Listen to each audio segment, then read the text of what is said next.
Hello students तो আগৰ ক্লাছত মই এটমৰ গতিখিনি শেষ কৰি দিলো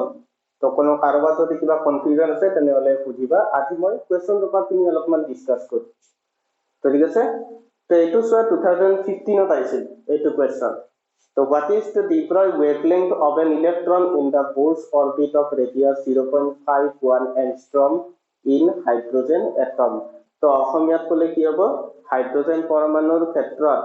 प्रथम ऑर्बिटत प्रथम कक्षपथत जो इलेक्ट्रन থাকে যাৰ তোমাৰ ব্যাসাৰ্ধ দিয়া আছে 0.51 এংস্ট্ৰম তো সেই ক্ষেত্ৰত থকা ইলেক্ট্ৰনটো কি উলিয়াব দিছে ডিপ্লয় ওয়েভলেংথ উলিয়াব দিছে ডিপ্লয় তৰংগ দৈৰ্ঘ্য উলিয়াব দিছে তো এই কোৱেশ্চনটো তেনেহলে আমি কেনেকৈ সলভ কৰিম চোৱা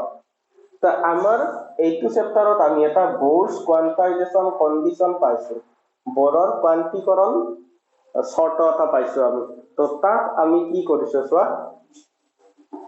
শৰ্তটো আমাৰ আছিল L m here is equal to mh divided by twice pi ঠিক আছে এইটো আমাৰ কি আছিল বোৰৰ কোয়ান্টিকৰণ শৰ্ত বা বোৰৰ কোয়ান্টাইজেশন কন্ডিশন আছিল তো ইয়াৰে পৰা তোমাৰ আমি কি উলিয়াব পাৰো ওয়েভলেংথটো উলিয়াব পাৰো কেনেকৈ উলিয়াব পাৰো চোৱা আগৰ চেপ্টাৰত আমি পাইছো lambda is equal to আমাৰ কি আছিল h divided by mv গতিকে ইয়াৰে পৰা আমি কি কৰিব পাৰো h mv তো আমি সেপাৰেট কৰি উলিয়াই আনিব পাৰো তো ইমপ্লাইজ ইয়াৰে পৰা তুমি এনেকৈ চোৱা implies lambda is equal to h by mv h by mv অৰ্থাৎ h ৰ তলত কি হ'ল mv গল গলে এইফালে তোমাৰ কি থাকিব চোৱা twice pi r divided by n ঠিক আছে lambda is equal to h by mv is equal to twice pi r divided by n তো ইয়াতে চোৱা যেহেতু প্ৰথম কক্ষপথৰ কথা কৈছে প্ৰথম কক্ষপথৰ কথা হলে তোমাৰ কি হ'ব n ৰ ভ্যালুটো অটোমেটিক্যালি তোমাৰ কি হৈ যাব 1 হৈ যাব তো n ৰ ভ্যালুটো যদি 1 হৈ যায় তেনেহলে আমাৰ lambda কি হ'ব twice pi r so ultimately just তুমি ভ্যালুখিনি পুট কৰি দিয়া 2 into 3.14 into 0.51 10 to the power minus 10 meter तो यार जो आंसर हो इतनी होगा तुम्हार जे डिप्लॉयड वेवलेंथ कार क्षेत्रत इलेक्ट्रनर क्षेत्रत बोरर फर्स्ट ऑर्बिटल इलेक्ट्रन हाइड्रोजन एटमर तो प्रथम तो प्रॉब्लम তোমালোকে এনে দৰে তোমালোকে সলভ কৰিবা এইটোৰ आंसर আছে তোমাৰ 3.20 এংস্ট্ৰম ঠিক আছে 3.20 এংস্ট্ৰম তো প্ৰথম কোৱেশ্চনটো আমি এনে দৰে সলভ কৰিলো Next question, sir. Derive an expression for the radius of the first orbit of an electron. Electronৰ ক্ষেত্ৰত প্ৰথম কক্ষপথৰ ব্যাসাৰ্ধৰ প্ৰকাশ ৰাখিটো উলিওৱা তো এইটো কোৱেশ্চন ডাইৰেক্টলি আমি কি কৰিছো সলভ কৰি দিছো এক্সপ্ৰেছনটো কি আছিল আমি ধুনীয়াকৈ সলভ কৰি দিছিলো লগতে ৰেডিয়াস কিমানখিনি হ'ব সেইখিনি বস্তু যেটো তোমাৰ অলপ আগতে আমি যেটো ইউজ কৰিলো 0.51 এংস্ট্ৰম তো সেইখিনি কেনেকৈ উলিয়ালে এইটো বস্তু আমাৰ গতিখিনি আলোচনা কৰা অলৰেডি হৈ গৈছে তো 2015 ত তোমালোকৰ এই দুটা আহিছিল ঠিক আছে next one 2016 deduce an expression for the total energy of an electron in the nth orbit of a hydrogen atom in Bohr's model এইটো ডাইৰেক্টলি তোমালোকক মই কৰি দিছিলো তো কেনেকৈ লৈছিলো পটেনশিয়াল এনাৰ্জি উলিয়াইছিলো কাইনেটিক এনাৰ্জি উলিয়াইছিলো দুটা আমি প্লাস কৰি দিছিলো তো তেনেকৈ আমি টোটাল এনাৰ্জি উলিয়াইছিলো তাতে কি কৈছে যে মুঠ শক্তি কিমানখিনি হ'ব ইলেক্ট্ৰন এটাৰ n নম্বৰ কক্ষপথত ঠিক আছে তো এইটো ডাইৰেক্ট কোৱেশ্চন তোমালোকক গতে কৰি দিয়া কৈছে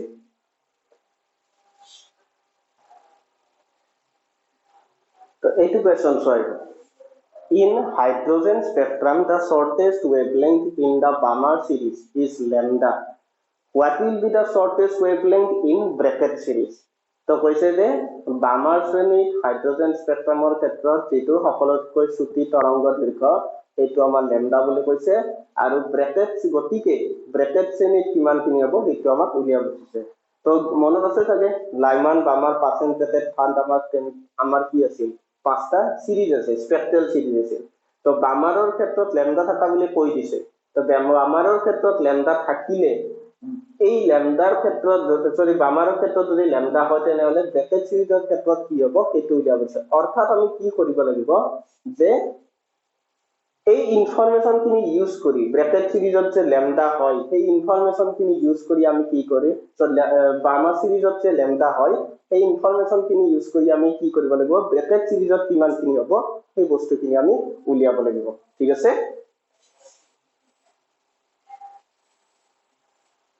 তো আমি ইয়াৰে সলিউশনটো উলিয়াব যাইছো কেনেকৈ কৰিম তো এটা বস্তু তোমালোকে মন কৰা মই কৈছিলো যে শৰ্টেষ্ট ওয়েভলেন্থ কেতিয়া হয় যেতিয়া সকলোতকৈ বাহিৰৰ যিটো কক্ষপথ আছে সেইটোৰ পৰা যেতিয়া ভিতৰলৈ ট্ৰানজিশন হয় তেতিয়া তোমালোকৰ কি হয় শৰ্টেষ্ট ওয়েভলেন্থ কৈছিলো এইটো মই আউটাৰ মোস্ট যিটো অৰবিট থাকে আউটাৰ মোস্ট অৰবিটৰ পৰা ভিতৰলৈ যদি আহে তেতিয়া হলে তোমাৰ কি হ'ব ওয়েভলেন্থ শৰ্টেষ্ট হ'ব আৰু লংগেষ্ট ওয়েভলেন্থ মই কি কৈছিলো একদম ওচৰা ওচৰিকৈ থকা দুটাৰ মাজত যদি হয় ট্ৰানজিশন এইটো লংগেষ্ট ওয়েভলেন্থ তো ইয়াতে তোমালোকৰ কি কৈছিল যে বামাৰ সিৰিজৰ ক্ষেত্ৰত শৰ্টেষ্ট ওয়েভলেন্থ ল্যামডা বুলি কৈছিল উলিয়াব দিছে যে ব্ৰেকেট সিৰিজৰ ক্ষেত্ৰত কি হ'ব তো এইটো আমি কি ইনফৰমেশন ইউজ কৰিছো লাইমান বামাৰ ঠিক আছে তে আহিব কোনটোলৈকে বামাৰলৈকে n1 = 2 লৈকে আহিব কোৰ পৰা সেইটো তো মই কৈয়ে দিছিলো ইনফিনিটিৰ পৰা আহিব কাৰণ আমাক কি লাগে শৰ্টেষ্ট ওয়েভলেন্থ লাগে তেনেহলে বামাৰৰ ক্ষেত্ৰত আমি কেনেকৈ উলিয়াম ল্যামডা বামাৰ is equal to আমাৰ তেনেহলে এক্সপ্ৰেশনটো কি হ'ব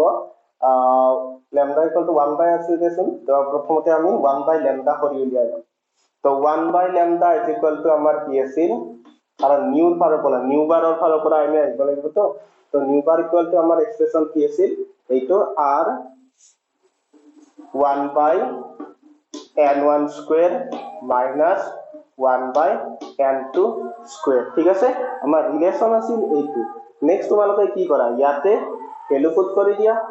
তো যদি ভ্যালু পুট কৰা তোমালোকৰ কি হ'ব r 1 by 2 square minus 1 by infinity square ইসখিনি তো আমাৰ বাৰু কথাই নাই তো আমাৰ এইটো কি হ'ল তেনেহলে r by 4 হ'ল তো এইটো যদি তোমালোকৰ r by 4 হয় তেনেহলে তোমালোকে কি কৰিব পাৰিবা যে lambda বামাৰ is equal to তেনেহলে তোমালোকৰ কি হ'ল 4 divided by r হ'ল ঠিক আছে lambda বামাৰ is equal to 4 divided by r again lambda বামাৰ is equal to তোমালোকৰ কি কৈছিল lambda বুলি কৈছিল ঠিক আছে তো lambda equal to তেনেহলে আমি কি পালো 4 divided by r এইখিনি লৈকে আমি এটা এক্সপ্ৰেশন উলিয়াই দিলো lambda equal to আমাৰ কিমান আছে 4 divided by r এতিয়া আমি নেক্সট খিনি চাম আমাক কি কৈছে যে যদি এনেকুৱা হয় তেনেহলে ব্ৰেকেট সিৰিজৰ ক্ষেত্ৰত কি হ'ব শৰ্টেষ্ট ওয়েভলেন্থ আমাক সেইটো উলিয়াব দিছে তো যদি আমি সেইটো উলিয়াও তো সেইটো কেনেকৈ উলিয়াম চাব ব্ৰেকেট সিৰিজ হলে n1 = কিমান হ'ব চোৱা লাইমান বামাৰ পাৰ্সেন্ট ব্ৰেকেট ফান্ড পাঁচটা আছিল ব্ৰেকেট আছে আমাৰ 4 নম্বৰ তো 4 নম্বৰ থাকিলে ব্ৰেকেটত যদি হয় তেনেহলে n1 = 4 n2 = তোমাৰ কি হ'ব ইনফিনিটি হ'ব বুজি পাইছা এইখিনি বস্তু আগৰখিনি পাইছা যদি এইখিনি ধুনীয়াকৈ বুজি পাবা তেনেহলে ব্ৰেকেটৰ ক্ষেত্ৰত আমি এবাৰ গোটেইখিনি এইখিনি বস্তু উলিয়াব যাম তো এইটো মই একেলগে মুছি দিও তো মনত ৰাখা lambda = আমাৰ কি উলিয়াইছো 4 by r আমি উলিয়াই দিলো তেনেহলে আমি ব্ৰেকেটৰ ক্ষেত্ৰত কি হ'ব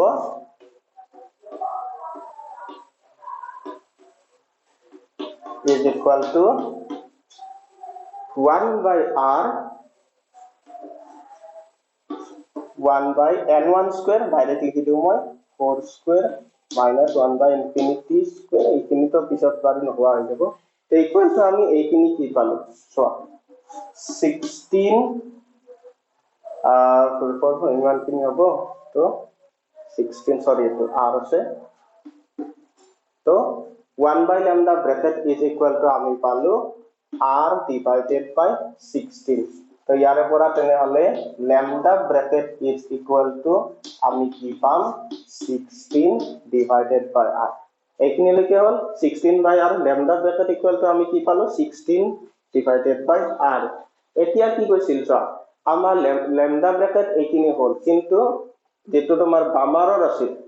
ল্যামডা বামাৰ এটো আমি কি পাইছিলো 4/r পাইছিলো তো যদি 4/r হয় তেনেহলে ইয়াতে তুমি চোৱা এই এক্সপ্ৰেছনটো তুমি কেনেকৈ লিখিব পাৰা 4 into 4/r ঠিক আছে তেনেহলে কি লিখিব পাৰা চোৱা তে again 4/r খিনি আমাৰ কি আছিল ল্যামডা বামাৰ আছিল তো lambda bracket is equal to 4 into lambda বামাৰ হৈ গল lambda bracket equal to আমি কি পালো 4 into lambda বামাৰ again lambda বামাৰ তো আমি তোমাৰ কিমান কিনি আছিল lambda আছিল গতিকে ফাইনেল এনসাৰ তোমালোকৰ কি হ'ব 4 lambda তো এটোৱে উলিয়াব দিছে তোমালোক তো বুজি পাইছা সাথে আমি কেনেকৈ কৰিলো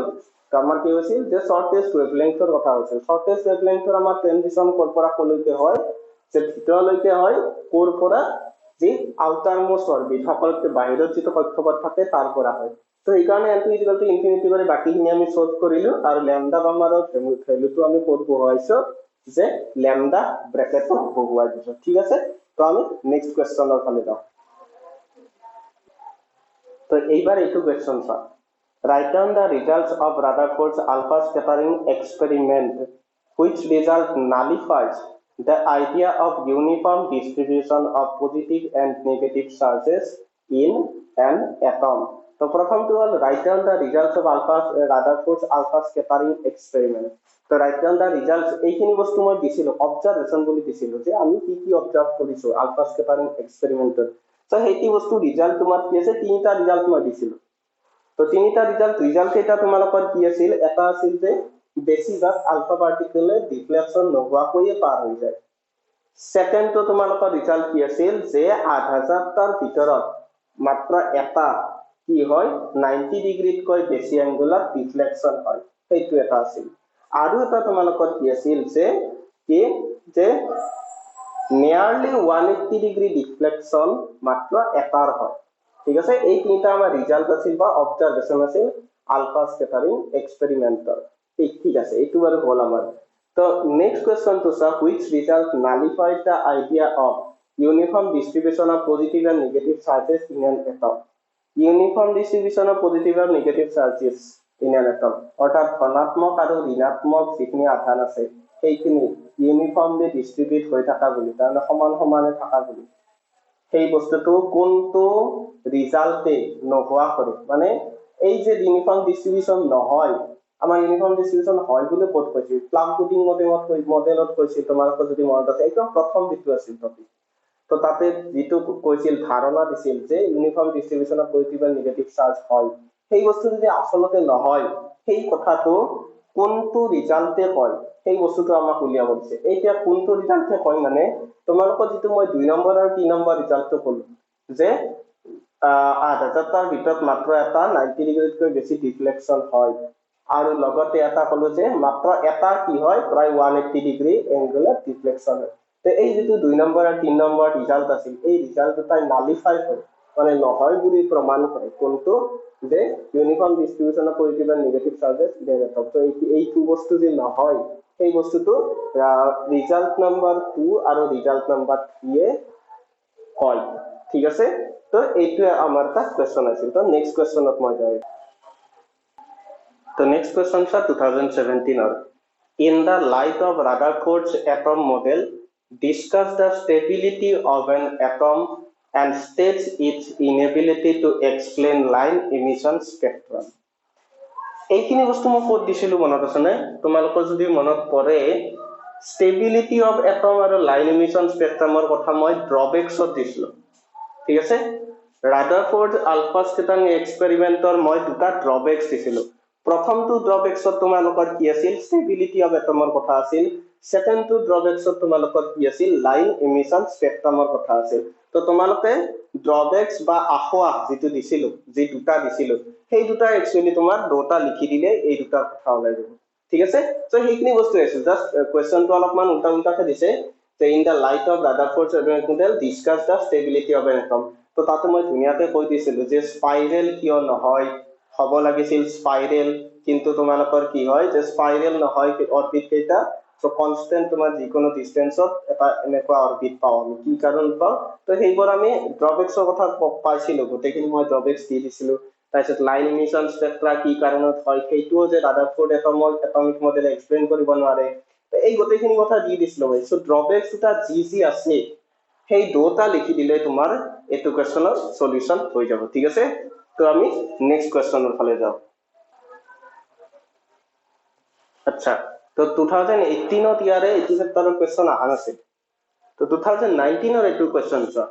if the radius of the first orbit of hydrogen atom is 5.3 into 10 to the minus 11 meter what is the radius of the third orbit যদি প্ৰথমটো কক্ষপথৰ ব্যাসাৰ্ধ 5.3 into 10 to the minus 11 metre হয় তেনেহলে তৃতীয় কক্ষপথৰ কি হ'ব ব্যাসাৰ্ধ তো এইটো কোৱেশ্চন আসলে একদম সহজ বস্তু অৰ্থাৎ আমি কি কৰিব লাগিব এইটো ইনফৰমেশন ইউজ কৰি আমি কি কৰিব লাগিব থাৰ্ড অৰবিটৰ কাৰণে আমি উলিয়াব লাগিব তো এইটো বস্তু আমি কেনেকৈ উলিয়াম এটা ৰিলেশন আছিল তো ৰিলেশনটো যদি তুমি যিকোনো অৰবিটৰ ৰেডিয়াস উলিয়াব যোৱা in comparison to the radius of the first orbit তেনেহলে তোমাৰকৰ এটো কি হ'ব rm is equal to আসলতে ইনিশিয়ালি যেটো r0 আছিল তাৰে লগত বা তাৰ যিখিনি আছিল 0.53 angstrom এইখিনি 0.53 angstrom দিয়াচোন তো 0.53 into n square angstrom এইটো হয় ভ্যালুটো তোমালোকে ৰিলেশন চালে গম পাবা এইটো বস্তু তো 0.52 into n square angstrom 0.52 এইখিনি একে কথা 5.3 into 10 minus 11 meter আৰু 0.53 angstrom একে কথা তো rn is equal to যদি ইমানখিনি হয় তেনে হলে r3 থাৰ্ড অৰবিট আমাৰ উলিয়াব দিছে r3 is equal to কিমান হ'ব 0.53 into 3 square angstrom হ'ব ঠিক আছে তো ইয়াৰে এনসাৰটো তোমালোকৰ আছে 4.77 angstrom তো এটো আমাৰ কি হ'ব 4.77 angstrom ঠিক আছে চাই লোৱা এবাৰ ধুনিয়াকৈ কোৱেশ্চনটো তো এইটো আমাৰ 2019 ত আহিছে তো নেক্সট কোৱেশ্চন চোৱা এই বছৰ আহিছে 2020 তো এনেকৈ দিছে কোৱেশ্চনটো in 1885 a Swedish school teacher observed a series of spectral lines in the visible region of hydrogen spectrum name the spectral series তাৰমানে কৈছিল যে 1885 ত Swedish teacher এজনে কি কৰিছিল visible regionত এটা spectral series observe কৰিছিল তো সেইটোৰ নাম কি তো এইখিনি বস্তু মই তোমালোকক একচুয়ালি কোৱেশ্চনটো ইমান এনেতে দিয়াতকে ডাইৰেক্ট কোৱেশ্চন এটো যে আমাৰ যে ভিজিবল ৰিজনত আমি কোনটো স্পেক্ট্ৰাম পাও কোনটো সিৰিজ পাও সেইটোই আসলতে কোৱেশ্চন তো ভিজিবল ৰেঞ্জত কোনটো সিৰিজ পাও সেই বস্তুখিনি মই ধুনিয়াকৈ দিয়ে দিছিলো তো আমাৰ তাতে কি আছিল চাবা তো স্পেক্ট্ৰাল সিৰিজত আমাৰ যেটো তোমাৰ লাইমান সিৰিজ আছিল লাইমান সিৰিজটো আমাৰ কি আছিল আল্ট্ৰা ভায়োলেট ৰেঞ্জত আছিল তাৰ পিছত বামাৰ সিৰিজটো তোমালোকৰ আছিল ভিজিবল ৰেঞ্জত অৰ্থাৎ এটোৰ এনসাৰ তোমালোকৰ কি হ'ব বামাৰ সিৰিজ হ'ব এটোৰ এনসাৰ আৰু লগতে পাৰ্সেন্ট ব্ৰ্যাকেট আৰু ফান্ড আমাৰ কি আছিল ইনফ্ৰাৰেড ৰিজনত আছিল তো এইখিনি বস্তু মই ধুনিয়াকৈ দি দিছিলো তো কোড আছিল তোমালোকে যেতিয়া এনাৰ্জি লেভেল ডায়াগ্ৰাম চাবা আগত ভিডিও চাই তোমালোকে এনাৰ্জি লেভেল ডায়াগ্ৰাম চাবা এনাৰ্জি লেভেল ডায়াগ্ৰামত গোটেইখিনি কথা দিয়া আছিল যে কোনটো সিৰিজ তোমালোকৰ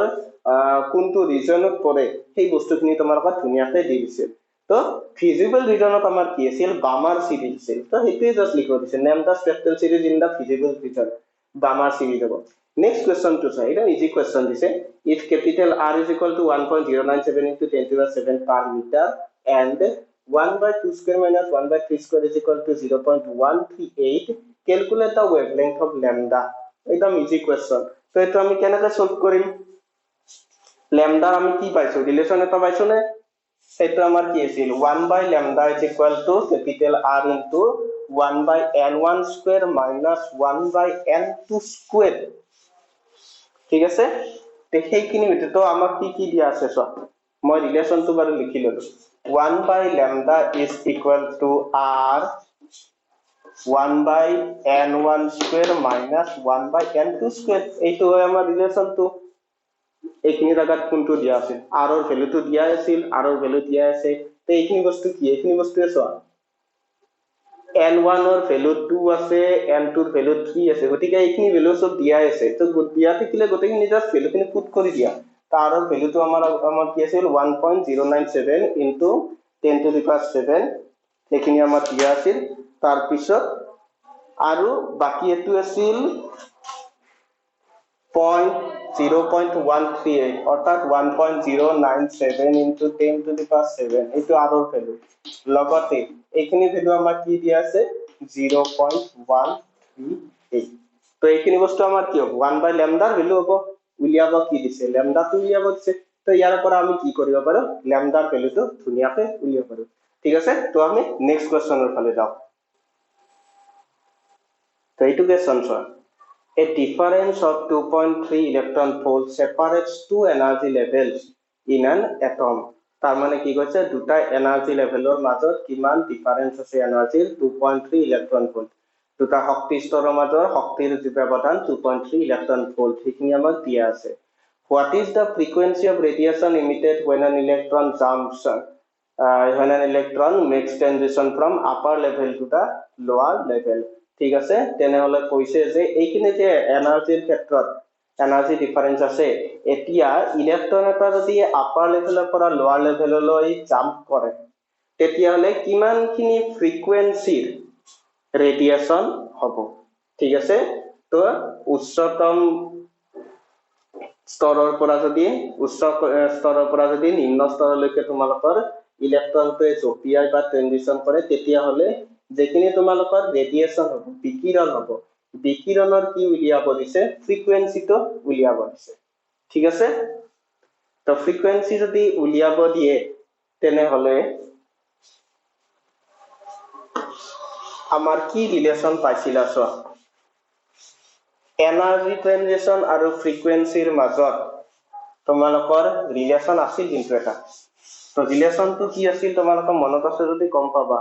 তা আমি কি কৰিছিলো এটা ৰিলেশন পাইছিলো তইলেছা আপাৰ লেভেলটো মই n2 বুলিছো আপাৰ লেভেলৰ এনাৰ্জিটো e2 বুলিছো লোৱাৰ লেভেলৰ এনাৰ্জি e1 বুলিছো e2 - e1 = আমি কি পাইছিলো h নিউ পাইছিলো এইটো এটা ৰিলেশন আছিল জানাই তোমালোকে তো ইয়াতে তোমালোকৰ কোৱেশ্চনটো কি দিয়ে কৈছে সা ট্ৰানজিশন হোৱাতে দুটা লেভেলৰ মাজত যে এনাৰ্জি ডিফাৰেন্সৰ ভ্যালুটো তোমালোকৰ দিয়া আছে 2.3 ইলেক্ট্ৰন ভোল্ট তো 2.3 ইলেক্ট্ৰন ভোল্ট ঠিক আছে তো 2.3 ইলেক্ট্ৰন ভোল্ট যদি দিয়া আছে বাকিখিনি আমি তেনেহলে ধুনিয়াকৈ কৰিব পাৰো 2.3 ইলেক্ট্ৰন ভোল্ট তাৰ পিছত ইয়াতে তুমি h ৰ ভ্যালু বহোৱা আমাক উলিয়াব লাগা কি আছে নিউ উলিয়াব লাগে তো ডেফিনেটলি আমি কি কৰিব পাৰিম নিউটো ইয়াৰ পৰা আমি উলিয়াব পাৰিম কিন্তু প্ৰথমতে এটা কাম কৰিবা কামটো কি আছিল যে ইলেক্ট্ৰন ভোল্টৰ পৰা তোমালোকে জুললৈকে কিন্তু কনভাৰ্ট কৰিব লাগিব সেইটো প্ৰথম কাম তো সেই কামটো তোমালোকে কিন্তু পাহৰি নাযাবা তো এতে 2.3 ইলেক্ট্ৰন ভোল্ট তাৰ পৰা 1.6 into 10 to the power -19 এনেকৈ জুললৈকে লৈ গলা তাৰ পিছত তোমালোকে h ৰ ভ্যালুটো বহোৱা তো নিউ = তেনেহলে কি হ'ব তে এইখিনি ভ্যালু তাৰ মানে new = e2 - e1 divided by h ঠিক আছে তো এইখিনি তোমালোকে বঢ়িয়াকে ধুনিয়াকৈ উলিয়াব পাৰিবা গোটেইখিনি দিয়াই বস্তু আছে e2 - e1 ৰ ভ্যালু দিয়া আছে